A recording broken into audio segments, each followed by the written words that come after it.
ng Task Force Banahaw, mariing hinapag ng karapatan ang petisyon ng mamamayan na kagyat na palayasin ang mga berdugong tropa ng militar sa lalawigan. Hindi, yung binanggit niyo tungkol sa Kabil na hindi niyo yun nalalaman. Dahil po, narinig ko lang. Sige lang, maganda lalaki ka naman. Wala kang lakad dyan sa kamera niyan. Ako nga, gustong-gusto ko nga yan. Alin, wag na muna kasi ma-over. Hindi, ma-overexpose. Tangina pa yan eh. Pag anong ganun doon, no? Pag na-overexpose ka, mawala yung gandang lalaki mo. Kailangan sukat na sukat na sukat lang kailangan para tamang-tama na ano. O sige, kunan mo. Tayo mo si Fernando po, hindi palaging ano. Sige, kunan mo. kasi yung tungkol sa Kabil, kasi alam may binabagay. Ano po yung Kabil? Kabil. Ha? Yung Kabil ho. Karel. Busy ako matuto sa Karel. Pero human rights, alam ko po yun. Yung mga Mababaw na sinasabi mo, hindi mo alam mo. Karel, kasi Karel, mayroon akong Karelyo na sundalo. Kapuna-puna ang kamangmangan ng mga opisyal militar sa nilalaman ng Karil. Hindi tiniyak at hindi interesado ang rehimeng Macapagal Arroyo na ipalaganap at ipatupad ang mga sinasaad ng kasunduang ito na taong 1998 pa pinagtibay ng gobyerno ng Pilipinas at ng National Democratic Front.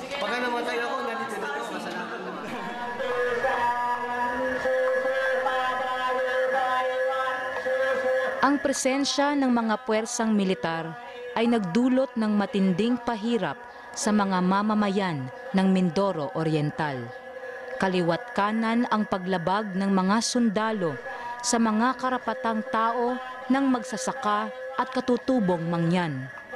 Naging target ng sistematikong pandarahas ang mga opisyal at aktibong miyembro ng mga organisasyong masa ng mga magsasaka at minorya. Noong Mayo 24 ho, taong kasalukuyan, dumating yung mga militar na hindi ko man alam kung anong kinabibilangan nila, pero ang ko talaga yung mga taga 16th IB Battalion na pinamumunuan yata yun ni Hobito Palparan. Sabay umang sa akin ng baril, sabi, "Uy, mabuti nandito ka." Hindi wala akong sagot. Sabi niya, "Anong pangalan mo?" Siya, "Perni po." "Ay, kasi ka, Perni. Nasaan yung 12 kasamahan mo?" Sabing ganun sa akin. Sabi ko, "Sir, sino pong kasamahan?" Sabi nila, "Ay, kasamahan mong NPA." Sabi niya. Sabi ko, "Sir, hindi po ako NPA at wala po akong kasamahang NPA." Sabi niya, "Sinungaling ka. Mamaya sunog ang bahay mo ito. Masakit ang abutin mo." Sabing ganun. Kahit walang tao, pinagtulak yung pinto namin. Hindi nabuksan, matinding sarado ko. Hindi nabuksan nila. Yung mga gamit na lang ginamit nila sa labas, nakita ko dun na sa mga pinaglutuan nila. Sabi ko, kahit walang tao pala, pwede silang magluto. Samantalang sa kultura namin, labag yun. Kailangan silang pagdusahin sa ginawa nilang hindi maganda. Pero sa kanila ay wala eh. Sila ang sandatahang lakas daw ng Pilipinas. Sila yung ating tagapagtanggol. Pero sa nakikita ko, sabi ko, hindi tagapagtanggol sila eh. Ngayon, siguro, hindi ko lang alam kung galit siya sa akin. Nilagyan ako ng 3 bala dito. Sabi niya sa akin, "Puta, naliliit mo lang ang daliri mo, kaya ko itong baliin." Sabi ko, "Sir, huwag ho kayo ganon. Huwag ninyong gawin yan sa akin," sabi ko. Sabi ko, "Sir, totoo lang yan, sir, ang sinasabi ko sa iyo." Kaya sabi niya, "Puta na, sinungaling ka," sabi niya. Ganon. Sabi niya, hawak-hawak niya ang papel. Sabi niya, "Ang tigas ng loob mo, ginanit ako dito." Pag humawak dito, sabi niya ay, "Rigmay, tayo na, papunta sa kampo." Ay, hindi ko naman nag-alpas itong hawakan ko. Tapos pag naghahawak ako, sabi ko, "Ayaw ko." Pero medyo malakas ang boses. Ayaw ko masumama doon. Wala akong kasalanan. "Ilan kilo ang binili mong karne?" Sabi ko, "1 lang man eh." Tapos sabi niya ay,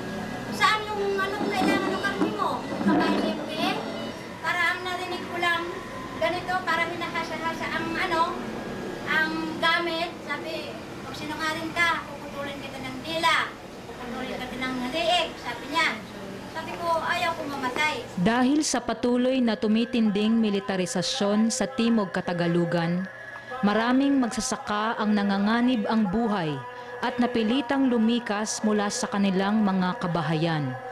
Sila ngayon ang mga internal refugees. Humihingi ng sanktuaryo dahil ipinagkait sa kanila ang karapatan nilang mabuhay ng matiwasay at mapayapa.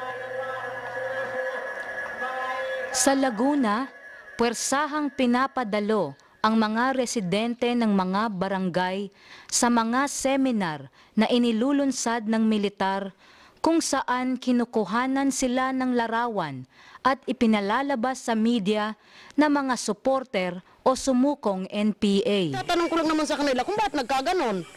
O hindi naman nila sinabing, oy, sumuko-surrender kayo, NPA kayo, hindi naman kami NPA, ba't yung surrender?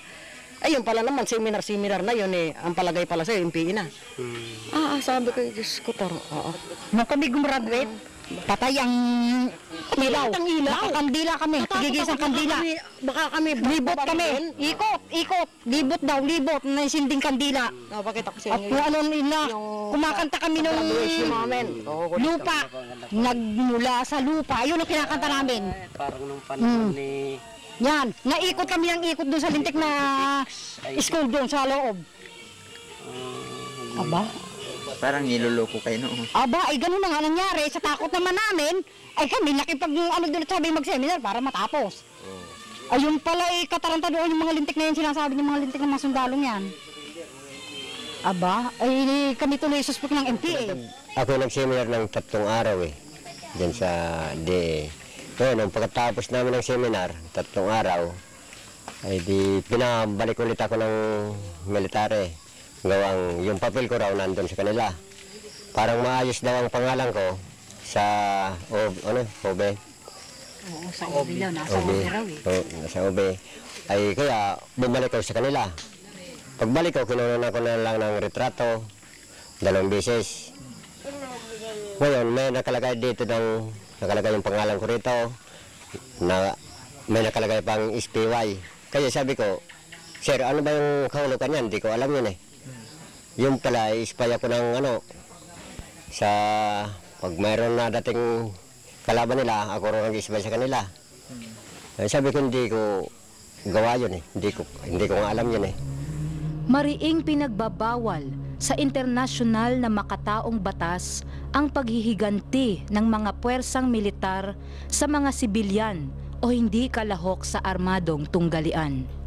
Habang sakay ng isang pampasaherong jeep sa Barangay Binyan, Pagsanhan, Laguna, binaril ng 2 kalalakihan na pinaghihinalaang elemento ng PNP at 6th Special Forces Company ang nakababatang kapatid ni Ka Bart, tagapagsalita ng Melito Glor Command.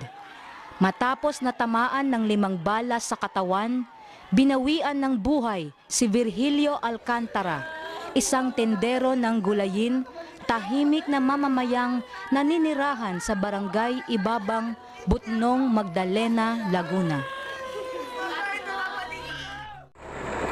Lubos na nakakabahala ang naganap na pagpaslang sa mga aktibong miyembro ng mga progresibo at militanteng organisasyon. Ika-22 ng Hulyo. Si Milagros Belga, miyembro ng Gabriela at volunteer ng Karapatan sa Timog Katagalugan, ay pinaslang sa harap ng kanyang 4 na anak ng isang kafgu na nagngangalang Petremetre, kasabwat ang mga pinaghihinalaang elemento ng 1st Infantry Battalion ng Philippine Army sa Barangay Malinaw, Magdalena, Laguna.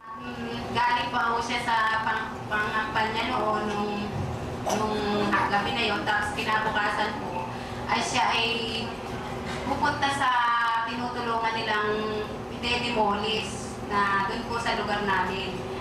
Nung siya po ay mapatay ng isang drug addict na pinoproteksyonan ni Chief Intelligence Rodrigo Poca.